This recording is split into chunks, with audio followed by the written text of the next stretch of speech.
Okay, so we have a bit more than a week for Purim, which means we have a bit more than 5 weeks. We're starting now the halachot of Pesach. And some of us who are going and traveling, that might be actually quite relevant halachot. That's the halachot of Pesach. We're going to the Bedikat Chametz. This is our topic for today. We'll learn once it isn't so relevant for us, but it shows you that Pesach isn't just 1 week. The light of Pesach shines already from the month of Pesach. Same as Purim. We're now in the month of Purim. The Gemara says, or the Megillah says, the month that changed from sadness to happiness. And so also all the month of Adar has a special halachot for it. Nichnas Adar, Marbim Besimcha, happiness. And sometimes one can maybe read the Megillah, recite the Megillah, read the Megillah, as we mentioned already from the beginning of Adar. That's not the usual way to do it, but you can do it. The same for Pesach. So we'll start from the Taf Kaf Tet. It's 229. And the title of this is She'ein Noflim Al Pneihem B'Kol Chodesh Nisan. There's no Tachnun in all of Nisan. That's something what many people care about. There's no Tachnun. There's no Tachnun. I think the joke once that was a Hasidic shul. And every Shachris, the Gabbai used to come, open the calendar, and say, today is the yortzeit of this rabbi and this admor, this rebbe. We don't say Tachnun. No Tachnun today. One day he opens the calendar, doesn't find any yortzeit. So he takes another calendar, can't find any yortzeit. Takes a third calendar, I can't find any yortzeit. Then he announces, such a special day, no rabbi passed away, we don't say Tachnun. We're talking about your side, so another joke about that. Haman, when he chose the month of Adar, he was very happy because that's the month when Moshe Rabbeinu passed away. Right, so that's the month when Moshe Rabbeinu passed away. That's for sure the month when we can try to kill all the Jews. But Haman was silly. He didn't know it's the month that Moshe Rabbeinu passed away. It's not only when he passed away, it's also his yortzeit. It's also his yortzeit. That's a special day. Okay, so that's the difference between passing away and yortzeit, the way Judaism sees it. Also his birthday, but the joke is it's also his yortzeit. That's okay, so says Shulchan Aruch, Shoalim b'ilchot Pesach kodem lePesach 30 yom. We teach the halachot of Pesach before Pesach for 30 days. The Gemara learns this from Pesach Sheni. Rabbeinu was in Pesach Rishon. He was teaching the nation about Pesach Sheni, which is 30 days afterwards.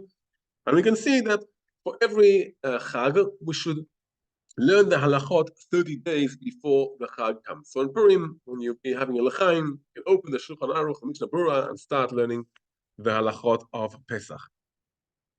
Some say that this halacha applies for all of the Chagim.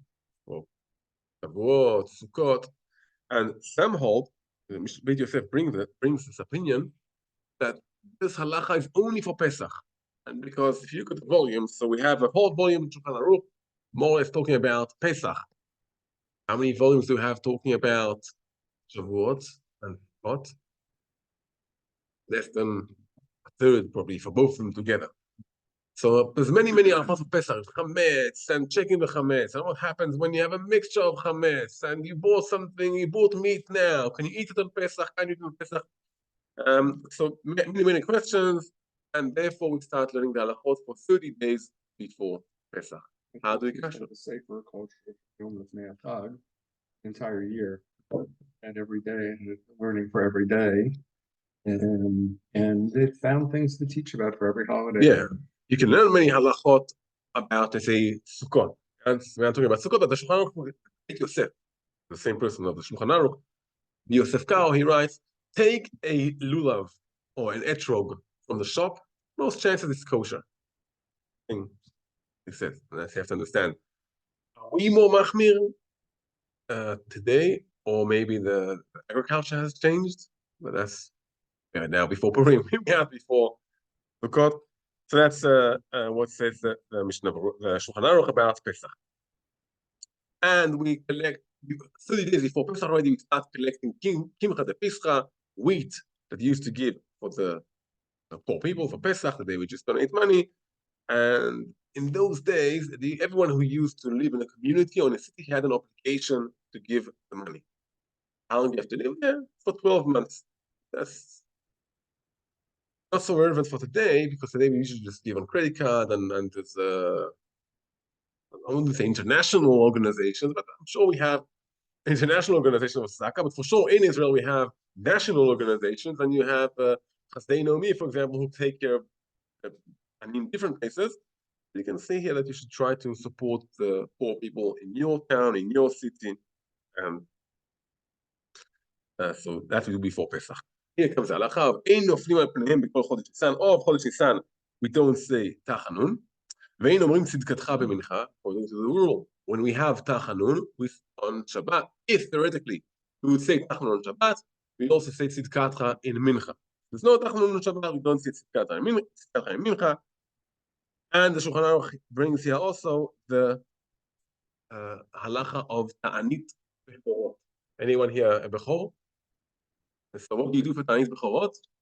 Remember not to have coffee before I go to shul. Yes, yes. You have to remember not to have coffee. That's my biggest. You have to remember to do a siyum. You do a siyum. That's easy. And then all the shul has a siyum. All of us started shaking. 1 second. What's the shortest masechet in the Shas? Masechet Tamid is about 8 dapim more or less. Half of it is Mishnah, half of it is Gemara. So some people finish Tamid, others go in a different siyum. The ones who learned Daf Yomi, this year we have a problem, since the last siyum was about 10 days ago, more or less, and the next siyum will be another 100 days. So we're quite distant from Pesach. Doesn't help us so much in Daf Yomi, but there are people who do a siyum around the Ta'anit Bechorot, and that's what we should join them. I want to read here a bit about the fast. So can we have a fast on Chodesh Nisan? We don't fast on Chodesh Nisan. There's no fast on Chodesh Nisan. It's called a happy month. It's considered a happy month. The Nesi'im brought the Korbanot from the beginning of the month. From Aleph Nisan, they brought the Korbanot. And every day of the Korban, they brought the they were renewing the Mishkan. Okay, so it was like a Yom Tov. And then you have Pesach and Isur Chag, so we have 12 days plus another 7 days. That's most of the month, the majority of the month. So most of the month we don't say Tachanun, so all of the month we don't say Tachanun. Can we have a happy fast on the month of Nisan? What's a happy fast? Not someone on a diet. They say we have a happy fast on the month of Nisan. That's bad. Someone has a bad dream. So why does he fast when he has a bad dream?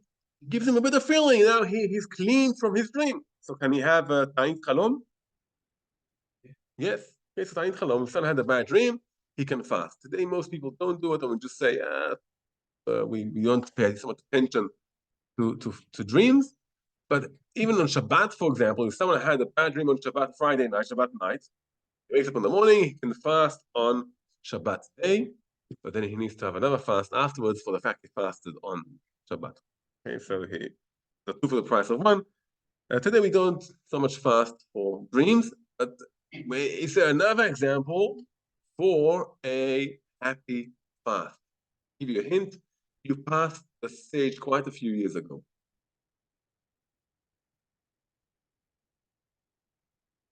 Wedding, Chatan and Kala. Chatan and Kala. There's a custom that the Chatan and Kala fast on the day of the wedding. That's more of a happy fast. There's a few reasons for that. Why it's like they're reborn. So on the day that they're reborn, they're coming from a tuba, for the fast. And another reason is they don't drink wine when they come to the wedding. That's a happy fast. So they can fast on the month of Nisan. They can fast on the month of Nisan. And what about Ta'anit Bechorot? What do we do for Ta'anit Bechorot? As I mentioned, we do a siyum. Just one thing of a siyum. What is considered a siyum for Ta'anit Bechorot? So siyum, we do a siyum, which is a person happy for it. assume typically on Gemara. I guess Abraham wants to join us. So 1 second, we'll send the link.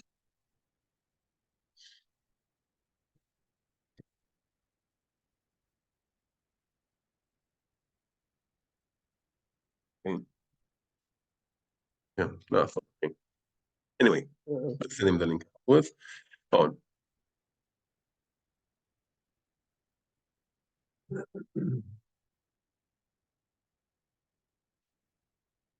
That's Abraham.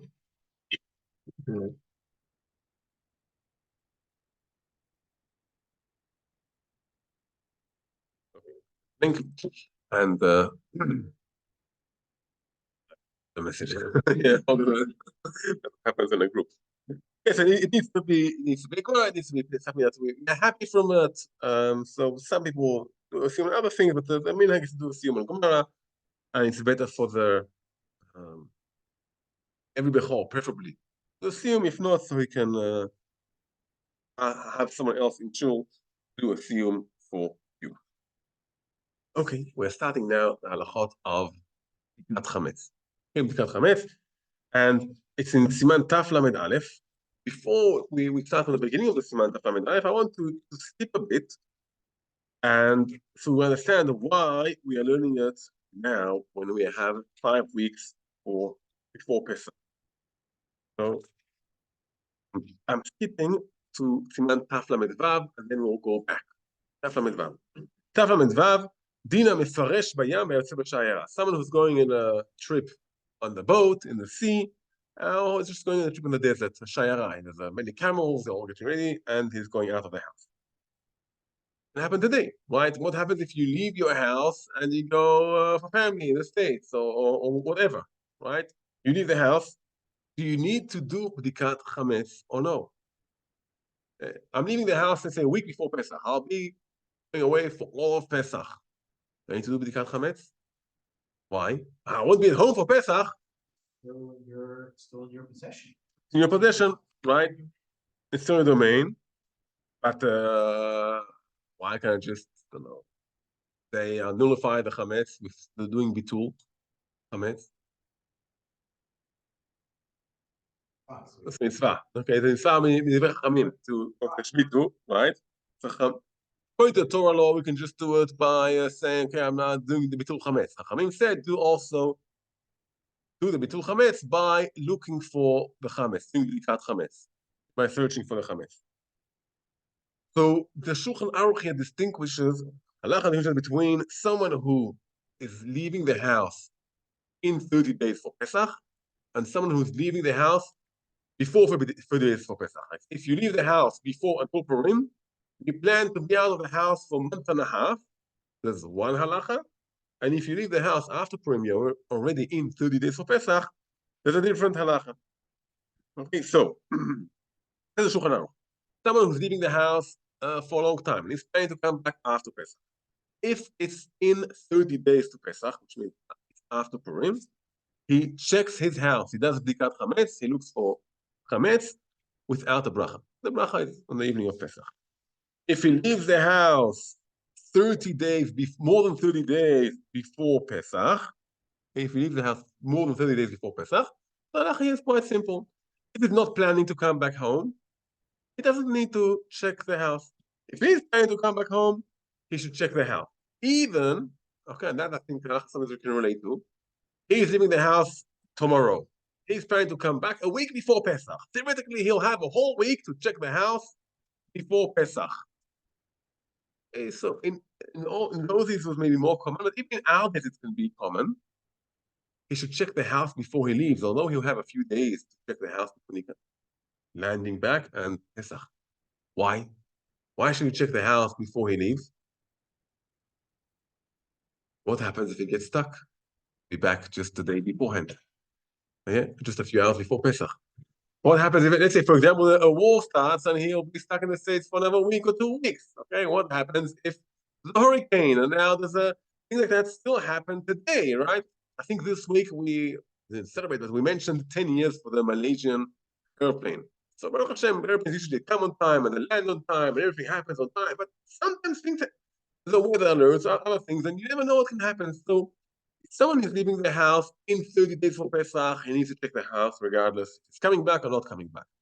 If he leaves the house more than 30 days before Pesach, if he's planning to come back, he should check the house before he leaves. If he's not planning to come back, he doesn't need to check the house before he leaves. It's interesting, the Bedikat is really only the night before. The Bedikat is only a night before, right? He has a vacation house that he only uses in the summer, he doesn't have to check at all. If he has a vacation house and he doesn't check it at all, right? Can't own the permit. Go with. Yeah, if he has chametz inside it, so he needs to sell it or needs to nullify it, he needs to sell it. If he has chametz inside, he needs to nullify it. Why? Where did you get to the 30 days? Why 30? Where 30 days? Where does that come from?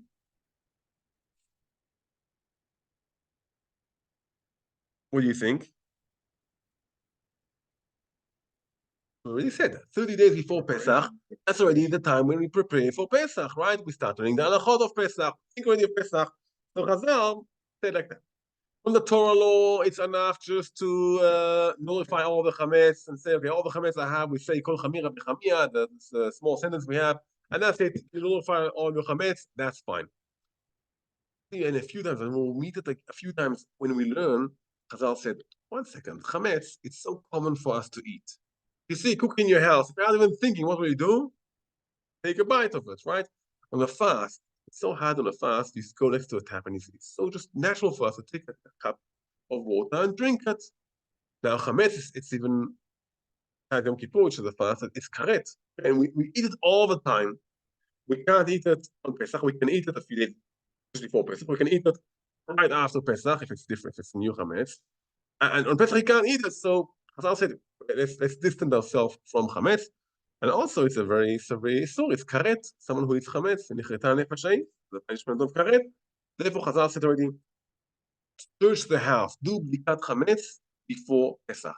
And that's why we make sure, even if you have, let's say, a few cookies left inside the house, and even if the writer said, okay, you nullify them, it's hefker, it doesn't belong to me, it's like the sand in my house, it's nothing. So from the writer level, they're covered. I'll say that maybe you'll eat it by mistake, or maybe someone won't really, you'll see it and say, oh, I want to keep it until after Pesach. That's why we have Bedikat Chametz.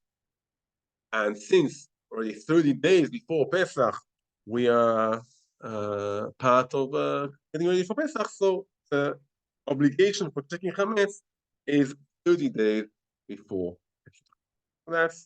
That makes our learning now a bit more relevant for us because we're getting close to 30 days before Pesach. In that, let's now start learning the halachot of Bedikat Chametz. Now, the child very much like Bedikat Chametz for a very simple reason. As a family of boys, we're all fire lovers.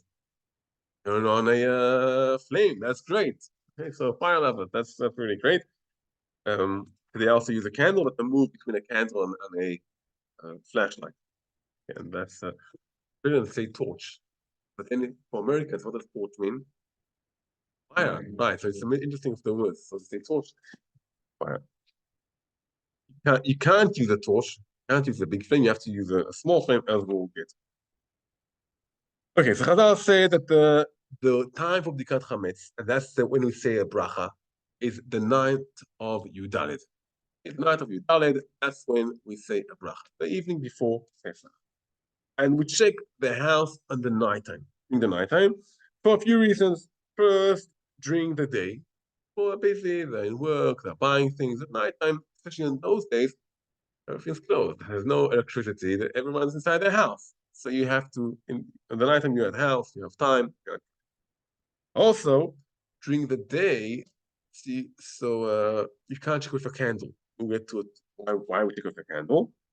During the nighttime, you can check if a candle, and you'll see better. And when it's dark outside, so the eyes adjust to the darkness, and a small candle will make it easier for you to check for chametz. And there's also a few reasons for candles, but that's more maybe Kabbalistic reasons or Hasidic reasons. So Chazal says, check in the nighttime with the candles, and the idea of the candle is you can bring it in to all corners and places where you can't check with a regular light. That's why you can't use a torch, because the light of a torch will burn the house down. Okay. Now, a place where it has a lot of light, where a place has a lot of light, you can still check also with the light of the sun. If, for example, you have a room which is a merpeset, balcony, okay, a lot of light there, you can check with the light of the sun. But usually inside the house, even if we have windows, even here in the shul, we have many windows, it still doesn't, the light isn't as bright as outside. That's why we use a candle.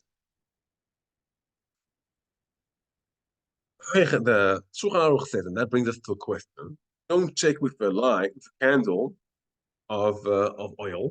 What's the reason? You check only with wax. What's the reason for that? What happens to oil? Drips, right? Can drip. Also, with different fats you used to use. So you use only wax, and typically in those days they had beeswax. I think beeswax doesn't drip so as much as paraffin, right? So drips less. Okay, so dripless. When Okay. we use candles, it's not actually. Okay. It drips less, and therefore you can bring it in and check with it without being concerned about it getting filthy and everything. That brings us a question. Today, many of us are concerned with using a candle because maybe we have more furniture today, we have more plastic. If we try maybe to consider our age, we have the Stone Age, right? And we have how do you call the Metal Age? How do you call the Bronze Age, right? Also age. How would we call our age? Based on modern age, modern. But if you want to use something that we use on the communication, so I heard someone saying change. Hey, maybe lack of communication. No. But we're having here a Zoom and with Bobby seeing us, and then it's recorded also, and so that's communication. But I think someone says it's plastic age, the polymers. If you take the plastic from around us, we'll probably be with the closest, some of us, right? Because some of the things are made from polyester. This table cover is made of plastic. Curtain here, okay, it's probably made out of plastic, right? So we really have a lot of plastic around us, and we're very concerned about a candle burning things. Here comes the question: can we use a flashlight? Use a flashlight. Yes. Which is a candle. A torch. Well, I said Australian torch. Okay, not the. Okay. So can you use a flashlight or not? What do you think? So use a flashlight. There are reasons said in the Hasidish or the Gemara or Kabbalah to use a candle, and what I do usually, and I think it's a nice minhag. I start the Bedikat Chametz with a candle, and then I'll still have a candle, also have a flashlight with me. And when I get to places where I'm concerned to put the candle in, I'll just take off a flashlight and use my flashlight. Okay, where do we need to check chametz? And the answer is anywhere where it's chametz might be, or there's a normal we might use the place for chametz. Means any place where we don't use for chametz, I don't need to use to check for chametz. I'll give you an example. One of my brothers, when we were young, so he hid the 10 plitim. We'll get to it hopefully soon. So he tried to think way to hide it. Okay, so I'm not sure why, but for that year we used those thin crackers. Okay, thin crackers. Covered it with tin foil. And he placed it next to the light switch on the wall. He stuck it with sticky tape. He put the light switch, just put it here next to it. Means for sure you'll get to it. You have to turn off the light or on the light when you go in and out of the room. You'll see the cracker there covered with aluminium foil, right? Or tin foil, again, Australian and covered with aluminium foil. So, but we looked and we didn't find it. We looked at behind. We didn't until here. We asked him, okay, we give up. Where did you hide that piece of chametz? You almost touched it. There. You almost touched it when you turn on the light. And then okay. What are you doing here? These are always like they try to. And we don't need to check on the wall because I hope none of us, in a normal way, will stick a piece of a cookie on the wall for when you go out of the room and I'm hungry, so turn on the light and before you go to sleep, take a cookie and eat it. Right? You check a chametz in a place where sometimes you come in there while you eat. Sometimes you might put some chametz there. That's what you have to check. So I have kids, and they on Shabbat night they come with the candy or cookie.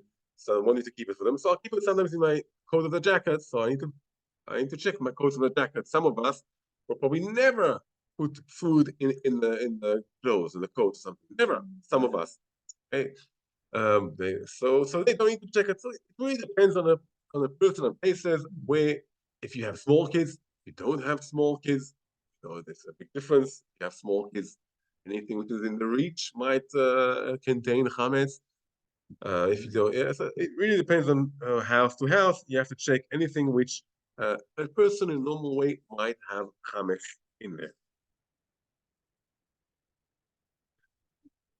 Keeping quite a few simanim here because it talks about when you're neighbors of non-Jewish people, you have to check in or out. So that's also common for today. Here's a halacha which probably isn't common to each person here. It's relevant for us as a community. So we have to check the shul. Well, actually, it is relevant for each one of us because each one of us has his seat where he sits. And he needs to check. So says the Shulchan Aruch, בתי כנסיות ובתי מדרשות צריכים בדיקה. The shul, you need to check the shul from chametz. מפני שהתינוקות מכניסים בהם חמץ. Since the kids put chametz inside the shuls. Last year I went through some of the places here and you find quite a bit of chametz, even after we told people to make sure there's no chametz there with waffles and other things. So you still need to check those places. What about you need to go through your books? You could have crumbs inside. So let's think about it. When we look for chametz, our goal is to try and find chametz, which we have a problem on owning it on Pesach. Okay? For example, a kazait of chametz. A kazait of chametz. Does your book have a kazait of chametz? No. So what do we do with the books? Although once I heard a story of someone said, no, you need to pick the books before Pesach, it's fine. And then he opened the book on Pesach and he found a long piece of pasta on his book. So maybe it was close to kazait, it was long and thin, so he was hiding it inside. It is a book. Don't use spaghetti as a bookmark. That could yeah. What about books? You have to check the books. So for taking chametz out of our house, we don't need to check. We do not need to check the books before Pesach. Because even if there's a crumb inside, we already notify it. And Chazal, when they said to us, check your house for chametz, it's for chametz that there's a kazait in it. Okay, it can join to a kazait. Here, if I have one crumb here, another crumb in a different book, it will never join to a kazait. So I don't need to check the books for chametz. But before you're going and saying, 1 second, Rabbi, when you say you do not need to check the book of chametz, it's a bit more complicated. Some of us bring books to the table, and then the books might have chametz. If we bring the book to the table on Pesach and you aren't careful around the year from having crumbs in the books, there is quite a good chance that your books will have chametz in them, right? Eat it on the table, and there's quite a good chance your books will have chametz. I'm very, very careful. For example, whenever I bring a book to the table, I lift up the tablecloth and put the book under the tablecloth. Yeah, I'm very, very careful about my books. Trying to make sure all year round that the ones that keep the books that don't have any chametz in them. But not just because of chametz, just I want to keep look after my books. What happens on Pesach from the book falls inside the food? According to almost all the poskim, one opinion no, but according to also chametz the Pesach it's not patel. Okay, so even in 1 of 1,000, I took 1 crumb and it fell inside my soup. Now I have a problem. All my soup is a problem. If I have chametz, which is still like more or less fine, rye bread, it's still more or less fine. You can still theoretically use it inside make from a inalach. You don't because it's 1 crumb, but I have a piece of chametz which is still edible, and it falls inside my soup. On a regular day, it's fine, okay, it's 1 crumb, בטל ב-60. On Pesach, we don't say בטל ב-60, according to almost all of the opinions, we need never בטל, okay, בכל שהוא, אוסר בכל שהוא, even a small amount inside a huge barrel is a problem. So we have a problem. So we have 2 options. Or don't keep your books clean all year round, or maybe 3 options. Or don't bring on Pesach, don't bring any books to your table. Or books that you usually bring to your table, clean them before Pesach. So for example, birkonim, benches. You should have a different bench for Pesach and for the year round, because benches always get dirty, okay? They always have crumbs inside them. So benches have different benches for the Pesach. If you have a chumash that you use and you bring it to the table, usually on a regular basis, and you want to bring it also on Pesach, so clean the chumash before Pesach. If you aren't going to bring it on Pesach, so then you don't need to go page by page and clean. That's it's some who do it, but that's going by a very common halach. That's the common halacha. We have tiny bit more time for 2 more halachot. What do we do right after the bdika? Right after the bdika. So all the chametz you found, you cover it, you close it in a place where the animals will not take the chametz. In those days, rats or mice are very common in the houses, and you have to be careful so they don't come into the house.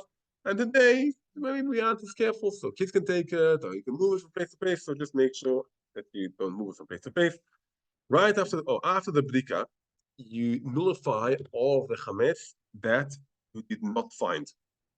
Okay? All the chametz that you don't find, you nullify it. And then on the daytime before Biyum Chametz, you nullify all of the chametz that you have. Again, why? On the nighttime, we nullify only the chametz that we did not find. I'm going to burn the chametz. I want to do a mitzvah of burning chametz on the daytime. And also, how can I nullify my piece of bread, my fresh pita, when in just a few hours I'm going to eat it? So you can't nullify it. One second, I'm going to eat it. So you nullify only the chametz that you did not find. In the daytime, right before you burn it, right after you started burning the chametz and you already did the mitzvah, you burned the kazait, so then you can nullify your chametz. And you can nullify the chametz only when you can benefit from it. Okay, which means in the 5th hour. As soon as we start at the 6th hour of the day, you cannot nullify your chametz anymore. What happens in that instance? That's the same halacha as if you find the chametz. So then you just have to burn it, and that's it. Okay, if you nullify the chametz, or you burn, or after you started burning, before the end of the time of chametz. And you can also, on the daytime we nullify everything, the chasitei, the lo chasitei, what I found, what I didn't find, the biartei, the lo biartei, you nullify everything you have. Yeah.